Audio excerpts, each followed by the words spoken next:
తెలంగాణ రాష్ట్ర ముఖ్యమంత్రి యనమల రేవంత్ రెడ్డి ఆడుతున్న రాజకీయ క్రీడలో ఇప్పుడు పుట్టుకొస్తున్న కొత్త పార్టీలు ఒక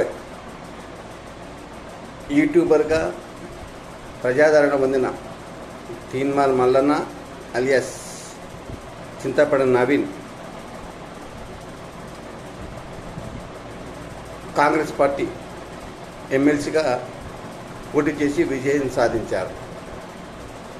తర్వాత మరిన క్రమంలో కాంగ్రెస్ పార్టీకి వ్యతిరేకంగా కార్యక్రమాలు నిర్వహిస్తున్న కాంగ్రెస్ పార్టీ దాని పట్ల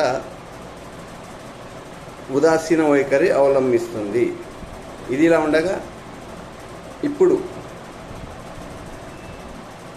మాజీ ముఖ్యమంత్రి బీఆర్ఎస్ చీఫ్ కేసీఆర్ తనయ కల్వకుంట్ల కవిత మరో రాజకీయ శిబిరం ఏర్పాటు చేస్తున్నది. కవిత కేసీఆర్ కూతురు కంటే జాగృతి సంస్థతో దేశ విదేశాల్లో ప్రాచుర్యం పొందింది. ఆమెకు పార్టీలో జరిగిన కొన్ని అవమానాలు కావచ్చు, ప్రాధాన్యత లేకపోవడం కావచ్చు, ఏదేమైనా కవిత సొంత తండ్రితో పాటు అన్న బావ మీద కూడా విమర్శల వర్షం కురిపించి బిక్కిరి బిక్కిరి చేస్తుంది. నేపథ్యంలో ఇప్పుడు ఆమె ఏప్రిల్ 3వ వారంలో ఒక రాజకీయ పార్టీ నిర్మిస్తున్నట్లు అధికార ప్రకటన చేసింది. ఇవన్నీ కూడా రేపటి ఎన్నికలలో ముఖ్యమంత్రి రేవంత్ రెడ్డికి మేలు చేసే విధంగా ఉంటాయి.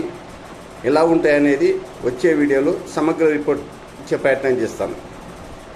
దయచేసి జనహిత ఛానల్ సబ్స్క్రైబ్ చేసుకోండి. మీ సలహాలు సూచనలు ఇస్తూ ప్రతి విమర్శలు చేయండి. మీకు నచ్చితే షేర్ చేయండి, లైక్ చేయండి. నమస్తే.